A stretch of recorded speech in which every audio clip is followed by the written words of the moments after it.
छोटे से शहर में राहुल अपने पिता प्रदीप और माँ माया के साथ रहा करता था। प्रदीप और माया दोनों ही राहुल से बहुत प्यार करते थे और उसका काफी लाड़ प्यार से ख्याल भी रखते थे।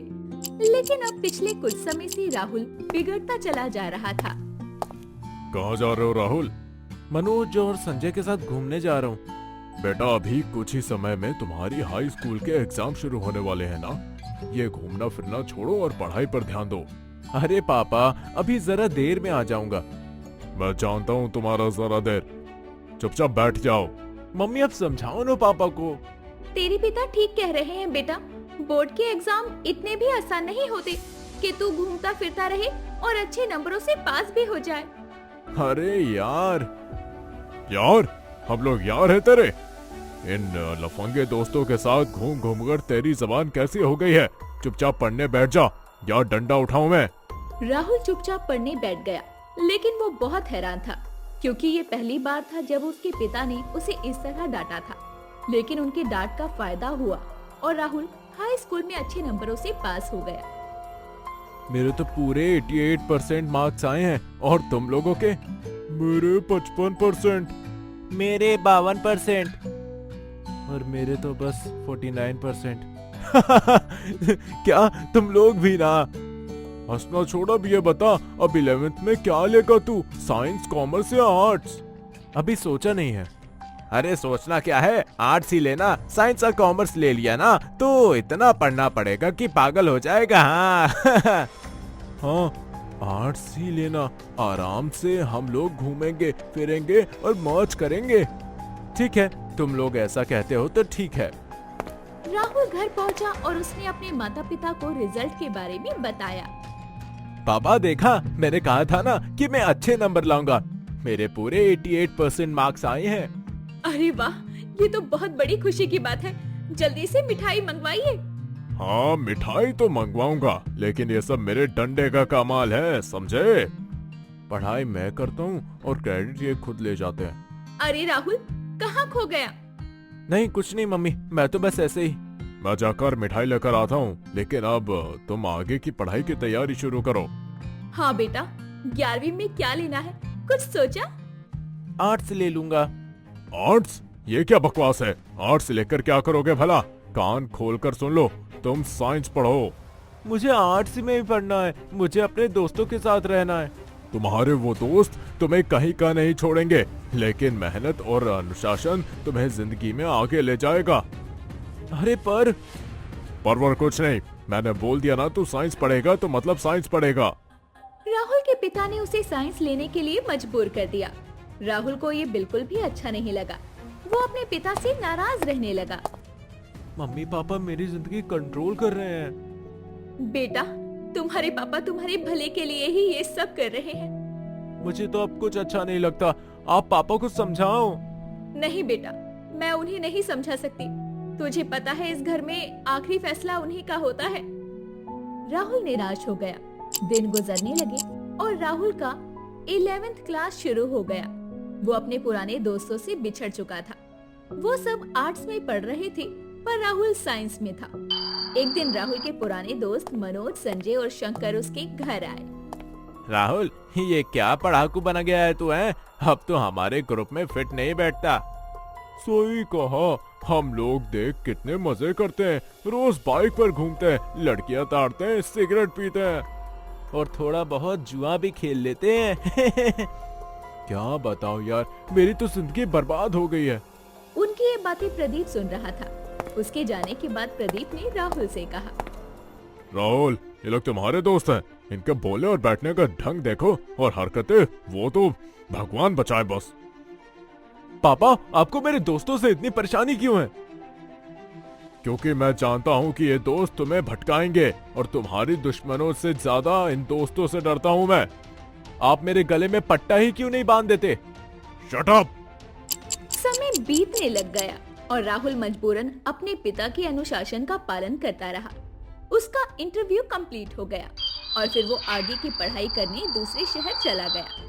प्रदीप ने अगले शहर में होते हुए भी उसे सख्ती से सीधे रास्ते पर रखा और कॉलेज के बाद फिर राहुल की एक जगह जॉब लग गई। आज पहली सैलरी आई है, ये खुशखबरी तो मम्मी से शेयर करनी पड़ेगी और उन्हें बताऊंगा कि कल मैं घर आ रहा हूँ। राहुल ने फौरन अपनी माँ को फोन मिलाया और अपनी नौकरी की खबर दी। उसकी आवाज में घमंड साफ झलक रहा था। मम्मी, मुझे नौकरी मिल गई है, वो भी बहुत अच्छी कंपनी में। वाह बेटा, हम तो जानते ही थे कि तू हमारा नाम रोशन करेगा। अरे नौकरी तो मुझे महीने भर पहले ही मिल गई थी। तो तू इतना लेट क्यों बता रहा है? एक्चुअली मम्मी, मैं सैलरी का वेट कर रहा था कि सैलरी आ जाए तो मैं आप दोनों को खुशखबरियां साथ में दूंगा।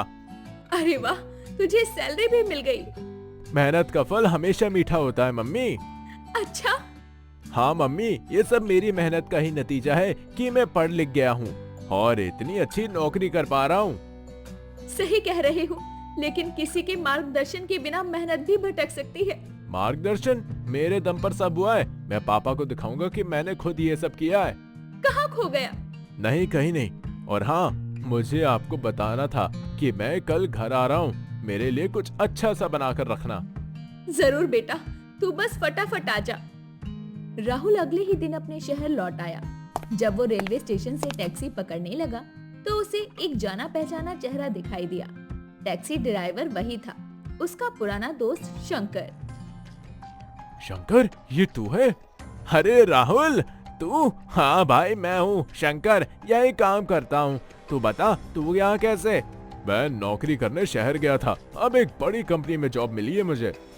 अच्छा है भाई, तू तो बहुत आगे निकल गया। बाकी सब कैसे? मनोज, संजय? भाई, सबकी हालत बहुत खराब है। राहुल चुपचाप सुनता रहा। शंकर ने बताया कि मनोज बेरोजगार है, संजय फल का ठेला लगाता है और ड्रग डीलिंग के चक्कर में संजय जेल भी जा चुका है। ये सुनकर राहुल को एक अजीब सा झटका लगा। राहुल, याद है पापा तुझे कितना समझाते थे? हाँ, वो तो बहुत डांटते थे, दिमाग खराब कर देते थे। मुझे भी मेरे पापा ने समझाया था, पर मैंने उनकी बातों पर ध्यान नहीं दिया और आज देख, मैं यहाँ हूँ। काश मैंने तेरे पापा की तरह अपने पापा की बात सुनी होती तो मैं यहाँ नहीं होता और जबरदस्ती पढ़ लिख लिया होता। राहुल चुप होकर रह गया। शंकर की बातें राहुल को गहराई तक झकझोर गई। उसे एहसास हुआ कि उसके पिता की सख्ती और अनुशासन ने उसे इन हालातों से बचा लिया। टैक्सी पहुंची और राहुल ने उतरकर दरवाजे की घंटी बजाई। अरे राहुल, आ गया तू? हाँ मम्मी, बहुत मिस किया आपको। अंदर आ, मैं तेरे लिए कुछ खाने को लेकर आती हूँ। राहुल ने इधर उधर देखा, लेकिन उसके पिता कहीं दिखाई नहीं दिए। उसने माँ से पूछा, पापा कहाँ हैं? तेरे पापा की तबीयत ठीक नहीं है बेटा। क्या हुआ उन्हें? कैंसर है। हम तुम्हें परेशान नहीं करना चाहते थे, इसीलिए बताया नहीं। ये सुनते ही राहुल के हाथ पैर ठंडे पड़ गए। उसने पिता के कमरे की ओर दौड़ लगाई। प्रदीप पलंग पर लेटा हुआ था। उसकी सेहत बहुत खराब हो चुकी थी, लेकिन उसके चेहरे पर आज भी वही तेज था। पापा, आपको क्यों नहीं बताया? तो अपनी जिंदगी पर ध्यान दे रहा था और यही हमें चाहिए था। पापा, मुझे माफ कर दो, मैंने हमेशा आपकी बातों का गलत समझा। बेटा, माता पिता की डांट हमेशा भलाई के लिए होती है। तूने गलत समझा, वो कोई बड़ी बात नहीं है। जब सुनार सोने पर चोट करता है तो सोने को भी बुरा लगता है, लेकिन सुनार जानता है कि ये सोने की निखार के लिए है। राहुल फफक कर रो पड़ा और अपने पिता को गले से लगा लिया। उस दिन राहुल को एहसास हुआ कि उसकी सफलता में उसके पिता का कितना बड़ा योगदान था। उसने प्रण लिया कि वो अब उनकी हर बात मानेगा और उनका ख्याल रखेगा। पापा, अब मैं आपके साथ रहूंगा, आपकी हर बात सुनूंगा और मानूंगा। तू हमारी सबसे बड़ी पूंजी है बेटा। समय के साथ पिता और बेटे के रिश्ते में फिर से प्यार और विश्वास लौट आया। राहुल ने अपनी नौकरी के साथ साथ अपने परिवार की जिम्मेदारी भी संभाल ली। उसने अपनी मेहनत और पिता की सीख को अपने जीवन का आदर्श बना लिया। अगर आपको हमारी ये वीडियो अच्छी लगी हो तो वीडियो को लाइक और चैनल को सब्सक्राइब जरूर करें और अपने दोस्तों को शेयर करना ना भूलें। साथ ही बेल आइकन प्रेस करें